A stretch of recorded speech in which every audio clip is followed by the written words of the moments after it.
Coming to you live from our Auckland Park studios, this is Prime News on SABC 3. Here are the stories making headlines. Just to be here and to eventually, get started means that we're a day closer to justice, to truth. Proceedings have begun in the reopened inquest into the deaths of the Kredok 4 at the Kredok High Court in the Eastern Cape. The Department of Mineral Resources and Energy is expected to announce its latest fuel price adjustment before midnight tomorrow. And the corruption case against former President Jacob Zuma and the French arms company Talis is back at the Pietermaritzburg High Court tomorrow.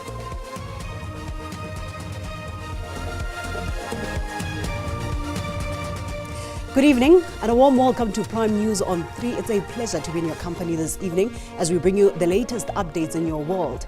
I am Paulette. Now, let's start first with this.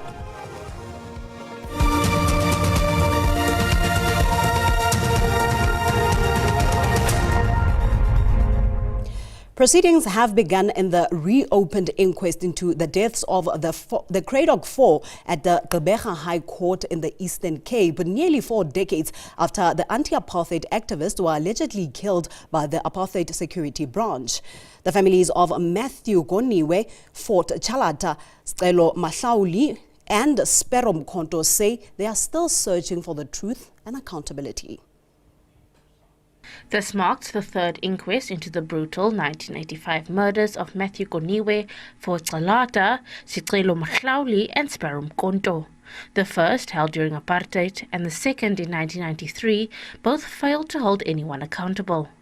Earlier this year, the families joined more than 24 others in launching a legal case against the state, accusing government of failing to investigate and prosecute apartheid-era crimes following the Truth and Reconciliation Commission. Families say they are just happy that they are one day closer to justice. Well, I think we're all feeling quite relieved, Kim, that we are able to be here today. We were here in September last year, and obviously the matter was then postponed for 9 months, but we're very pleased to have been able to come back to court today and for the inquest to eventually start. The Justice Ministry says there has been no deliberate attempt by the state to delay justice in apartheid-era cases. That we can say there hasn't been a deliberate action to stop or to delay the inquest. You'd note that even now the President has opened and appointed a commission of inquiry to be able to look at those, and that commission of inquiry will deal with the issues. Judge Dami Beshe is expected to lead a series of inspections in loco with the court on Tuesday as evidence in the Kredok 4 inquest. The court will travel through Kredok, beginning with a visit at the home of Matthew Goniwe and a visit to the Garden of Remembrance, a memorial of the struggle martyrs, including the Kredok 4. Kim Daniels, SABC News, Gqeberha.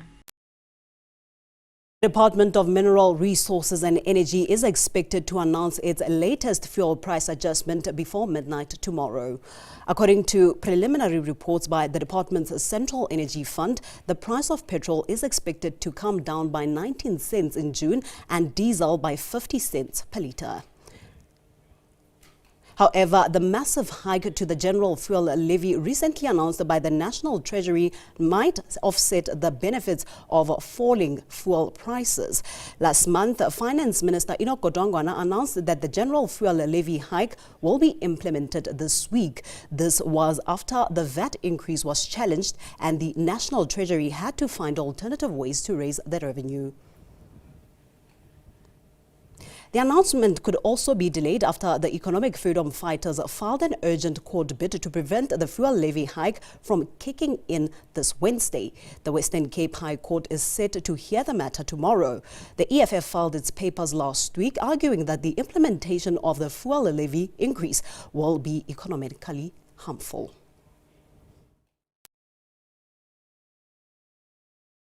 The general levy increase of 15 cents and 16 cents per litre for diesel and petrol, respectively, will kick in on Wednesday.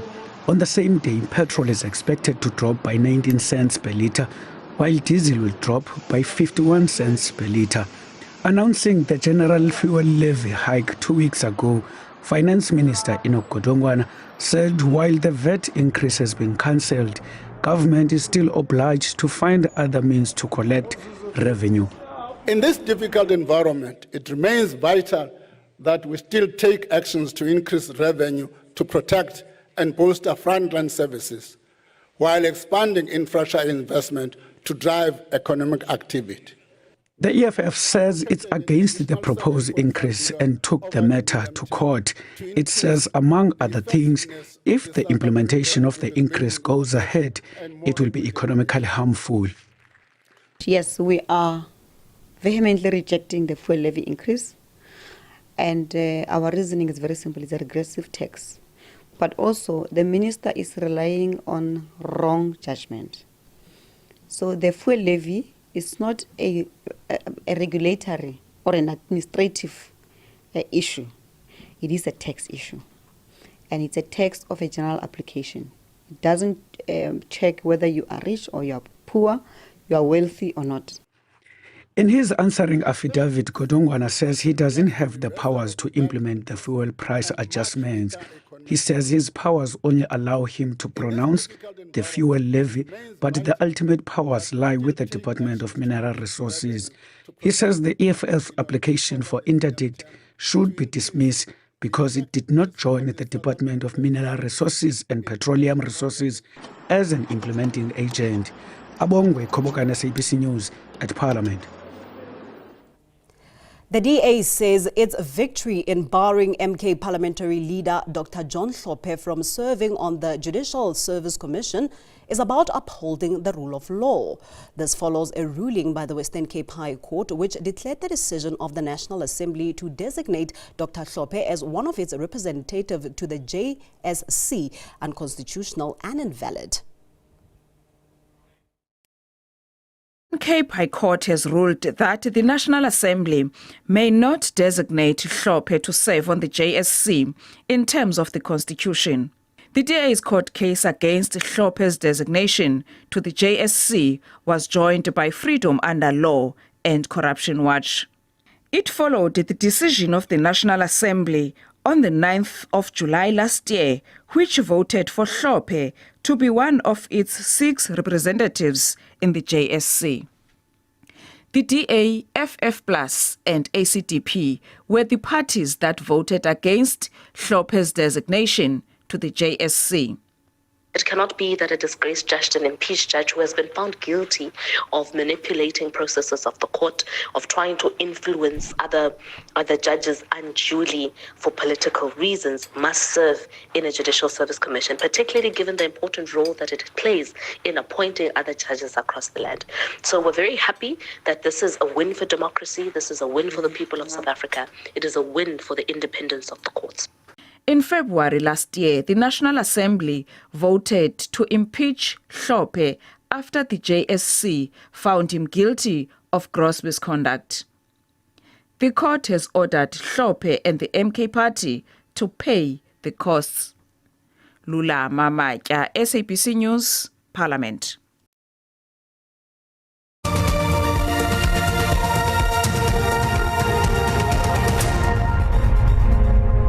Welcome back. Let's now continue with this. The corruption case against former President Jacob Zuma and French arms company Talis is back in the Pietermaritzburg High Court tomorrow.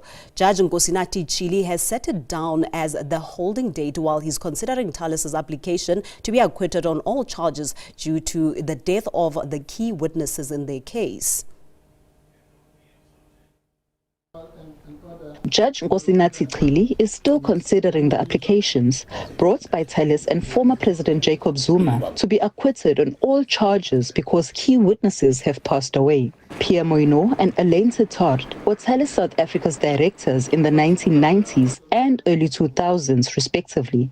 Moino died in early 2021 at the age of 76, while Tetard passed away the following year, aged 74. Talis has argued that Moino and Tetard are intricately linked to the state's case, that Talis, through Zuma's financial advisor Shabir Sheikh, allegedly reached an agreement with Zuma in 2000 to pay him an annual bribe. In return, Zuma was to protect Talis in the investigation into alleged irregularities in the arms deal, where Talis secured a contract to provide the weapon systems for the new corvettes. Talis's legal team has argued that they cannot challenge state witnesses without the input from Moino and Setard on the racketeering charges. Likewise, Zuma's legal team told the court it would be impossible to separate the cases of the two accused in the racketeering charges. Advocate Dalimpofu also argued on Zuma's behalf that Setard's evidence would have been crucial on an encrypted fax in which he allegedly put the bribe agreement down in writing. The state is opposing the applications, saying that the defense can consult other witnesses and that they won't object the record of the 2004 Sheikh corruption trial being entered as evidence. I'm Nonhlakani Pumakwaza for SABC News in Durban. After the last postponement for the defense to be furnished with the vehicle tracking information of the arresting officers in the Senzo Meyiwa murder case, there has been another setback. The state told the High Court that the data was not available because some of the vehicles were not fitted with devices, while tracker information for the others was not obtained due to a contractual dispute. He says, my lord, that he conducted a thorough search within the city's fleet tracking system, and he says, my lord, that prior to or that the current tracking system, my lord, was only implemented after 2020, the fleet tracking system. And he states furthermore, my lord, that there's no historical AVL data that was migrated from their previous tracking platform into the current system. And the court order is very specific. All vehicles, all AVL data must be made available. In other words, when the court says all, court simply does not say get into your system, and then if you realize that there's no AVL record that has been found, and then you can come back to court and tell me that there's no AVL record. They must go deep. It has been 49 years since the Soweto uprisings took place on 16 June 1976, when the then country's youth marched against Afrikaans being the medium of instruction in schools. The youth of the day demonstrated their political will to influence political change in the country. But since then, South Africa has seen a shift in the youth engagement when it comes to political participation, despite the group making up the majority of the country's population. 49 years after the 1976 student uprising, South Africans celebrate this Youth Month under the theme actively advancing socio-economic gains of our democracy. However, 31 years on since the dawn of democracy, where do the youth of today find themselves? Over the last 15 years, there has been a steady decline in youth participation when it comes to the polls.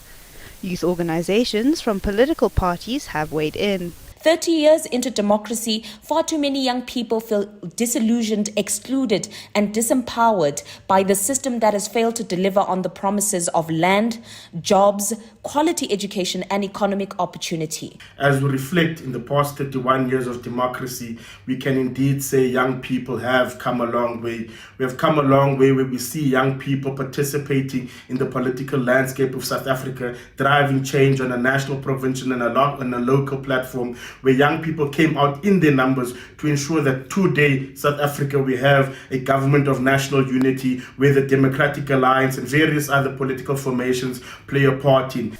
A prominent problem plaguing the youth is growing unemployment and not necessarily seeing their needs being met on the ground.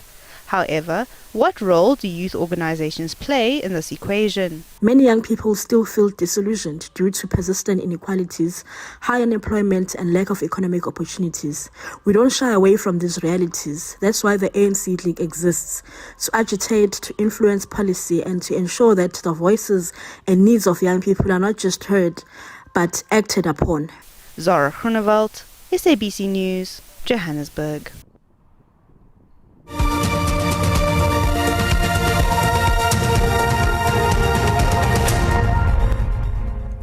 Thank you for staying with us. Now on to this. Deputy Minister of Health, Dr. Joe Phaahla, says a bill is being drafted that will require tobacco companies to redesign their packaging to include graphic images of damaged lungs, illustrating the harmful effects of smoking. Phaahla was speaking at a World No Tobacco Day event in Midrand, Johannesburg, earlier today. The Deputy Minister says the rise of new electronic delivery systems, including hookah pipes and vaping, is a cause for concern. In terms of this legislation, it will now, once it is passed, it will be compulsory that while we talk about plain packaging, but it will be compulsory that all cigarette packets must show, in very clear, the destroyed lungs, the legs which are being amputated, all those pictures, the cancers on the mouth and all that. It will be compulsory that there must be on the package. Civic organizations campaigning against tobacco use say communities need to be educated about the dangers of smoking. Some have also raised concerns that the new products may be even more harmful and dangerous than traditional cigarettes. When you think about cancer, using tobacco products is one of the most single preventable cause of cancer. So we definitely need to create and educate more of our communities on the harms of tobacco products. They must never be tempted to use anything in the name of entertainment or in the name of cool, because these new emerging products are actually harmful. Remember, they even use synthetic nicotine, which travels faster to your brain. The harmful effects of tobacco includes cancer, respiratory issues, cardiovascular disease, and pregnancy complications, among others. Calvin Dludla, SABC News, Midrand. Kelly Smith, Jacqueline Apollos and Stefano van Ryan would have spent their first weekend behind bars as sentenced prisoners for kidnapping and trafficking the then 6-year-old Jocelyn Smith from Saldanha on the Cape West Coast.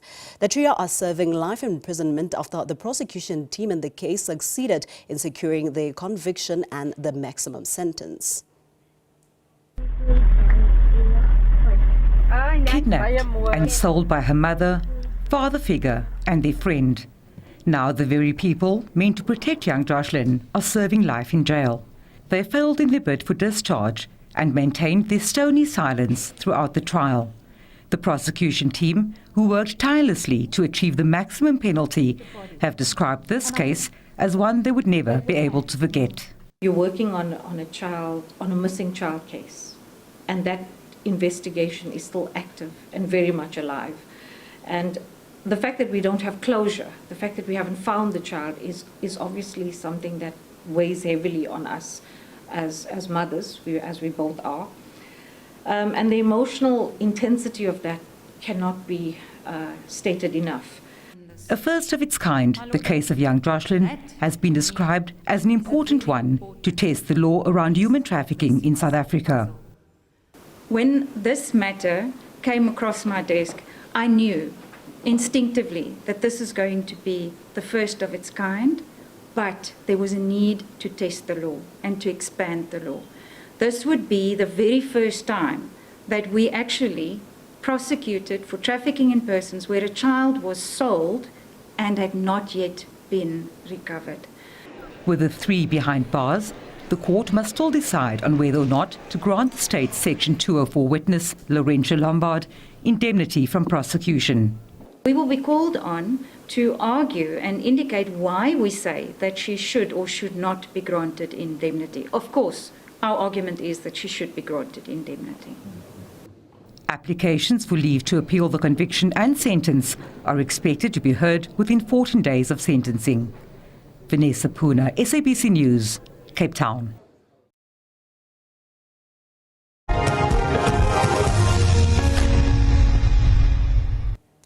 Bafana head coach Hugo Broos says that he will use 2 international friendly games to be played at the Peter Mokaba Stadium in Limpopo to evaluate new and untested players.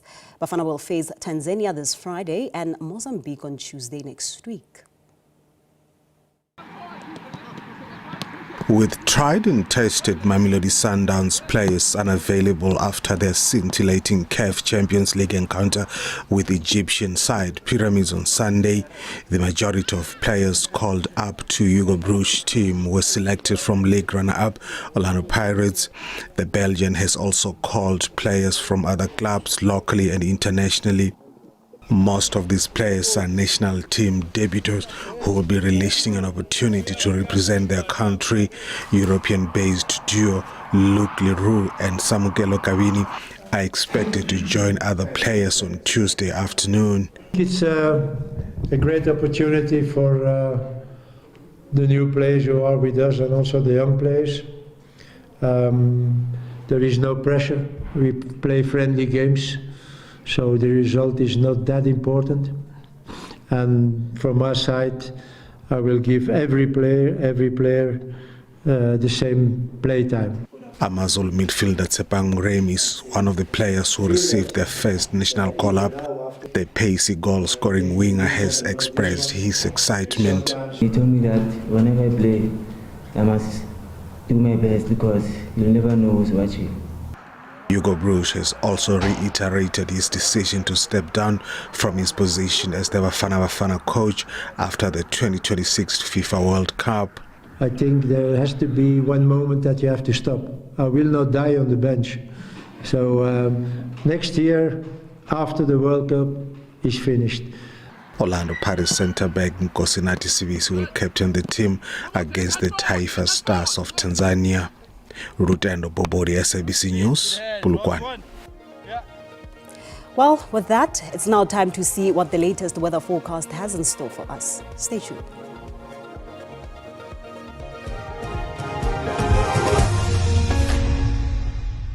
Good evening and welcome. Let's take a look at what to expect weather-wise for tonight as well as tomorrow. Mainly clear skies through the central, southern as well as the northeastern parts of the country. Another cold front making its way ahead of it. Partly cloudy skies over the western parts of the Western Cape with showers and rain expected over the southwestern parts this evening. Now tomorrow, starting off with early morning fog patches over the western parts of Limpopo and in places over the northern parts of the Western Cape. Those fog patches expected to reduce visibility to less than a kilometer in places. So please do take caution if you are driving early tomorrow morning and do keep a safe following distance. Otherwise, it will be mainly fine to partly cloudy across most parts of the country. That cold front will move through the southern parts of the country with isolated showers and rain reaching the southern coastline of the Eastern Cape. Now scattered showers and rain forecast along the southwestern coastline and the adjacent interior of the Western Cape. Tonight, the South African Weather Service warning of damaging waves, possibly leading to difficulty in navigation at sea. That's along the southwestern and southern coastline of the Western Cape. Overnight temperatures seeing Upington down to 6-11 in Cape Town, -7 in Sutherland, 3 in Johannesburg, Pretoria, expecting to start off at 4. Tomorrow peaking at 21. It will be a warm day in Lephalale with 26. Musina expecting a high of 30. Polokwane peaking at 27 on Wednesday. Cool to warm conditions, very cold over the southern high ground over the Eastern Cape. There's showers and rain over the southern parts of the Western Cape and along the coastal regions of KwaZulu-Natal. That's your weather. Do stay tuned to SABC News.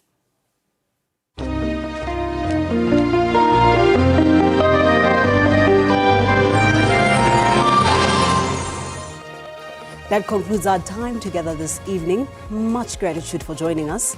Until next time, it's good night and God bless.